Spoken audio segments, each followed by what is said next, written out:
Hello, today we're going to talk about zeros of a function. And all zeros are the x values for which f of x is equal to 0. If we were to look at a picture to figure out what the zeros of a function are, all you have to do is take a look at the x-axis, which is always your horizontal axis. And wherever your function happens to pass through the x-axis are your zeros. So there are 3 in this particular picture. I see one of them here on the far left. I see one here in the middle, and here over on the right. And basically what happens at all of those points, regardless of where they are, the y value will be 0. So let's say that this is at 4 on the x-axis, so 1, 2, 3, 4. The y value is 0. That's important. That's why these are called zeros. The point in the middle, let's say that that's at -1. Okay, so then what is the y value? Again, it's 0. And the point all the way to the left, let's say that has an x value of -5. The y value is still 0, no matter what. So that's the definition of a zero of a function. So let's take a look at a few examples to see how to find a zero of a function. Okay, so here's our first example. F of x is equal to 3x squared plus x minus 10. So what we need to do first is actually set f of x equal to 0, since that's what we're looking for, because that's the definition. So our first step is to replace this guy with 0. So 0 equals 3x squared plus x minus 10. And in order to find the zeros of a quadratic polynomial, which this is, we have to factor it, which is everybody's favorite thing to do, I'm sure. And the way that I do this is by grouping. And this is the way I teach my students. So the first thing that we do for this is we take the first coefficient and the last constant term and multiply them together, which gives me 30. And then we're going to list out all of the wonderful factors that 30 has. So that would be 1 times 30, and see, 2 times 15, there's 3 times 10, and there's 5 times 6, and I believe that's all the pairs. So we're trying to find one of these pairs that adds or subtracts to give us the middle coefficient, which is a 1 right there.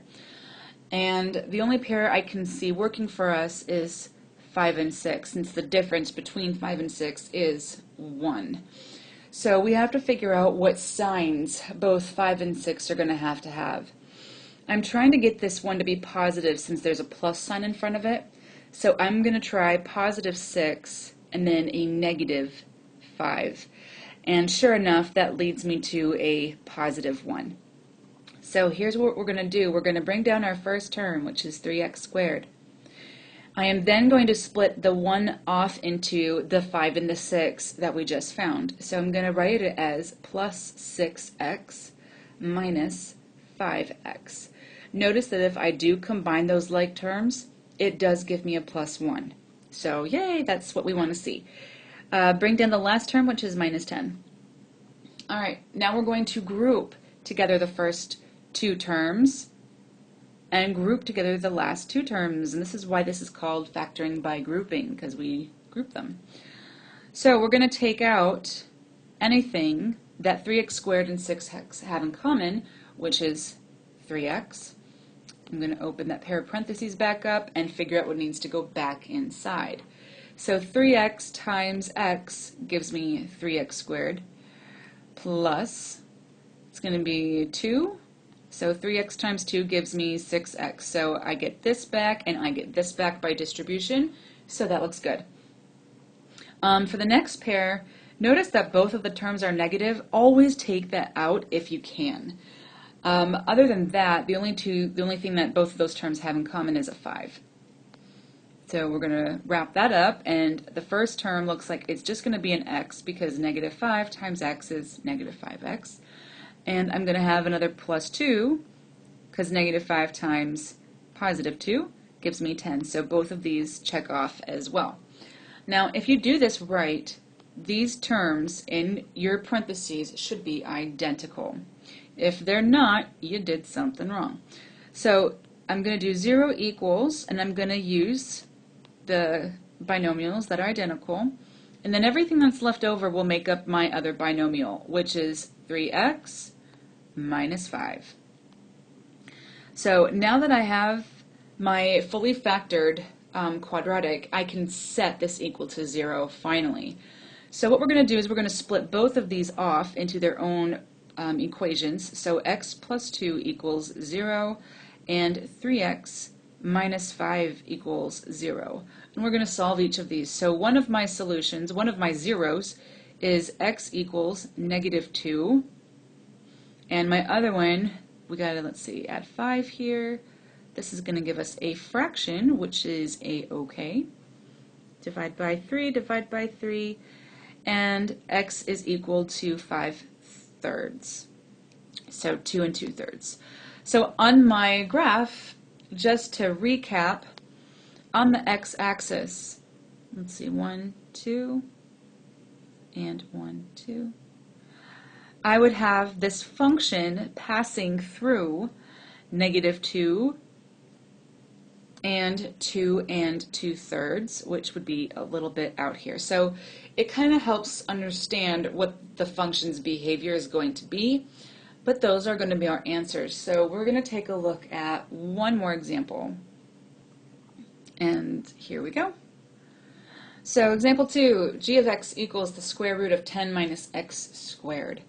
So again, the first thing that we do is we set our function equal to 0. So 0 equals square root of 10 minus x squared. Now to solve this, we actually have to get rid of the square root first, and the way that we do that is by squaring. And whatever I do to one side, I must do to the other. Now 0 squared is still 0, but we have gotten rid of the square root sign on the other side, and that's a good thing. All right, to solve this equation for x, I'm just going to add the x squared to both sides, and we'll see how that goes. So I have x squared equals 10. And now to get x by itself, we have to do the inverse of squaring, which is square rooting. And we want to be really careful here because we do have something being squared here. And when that happens, you have to take into consideration both positive and negative solutions. So this isn't going to be just the positive square root of a 10, it's going to be plus or minus the square root of 10. And if you're ever unsure, take what you have and square it. Okay? If you get the answer that you're looking for, remember that this right here was x squared equals 10, then you should be okay. So if I take a positive 10 and I square it, forgive me, positive square root of 10 and I square it, I do get positive 10.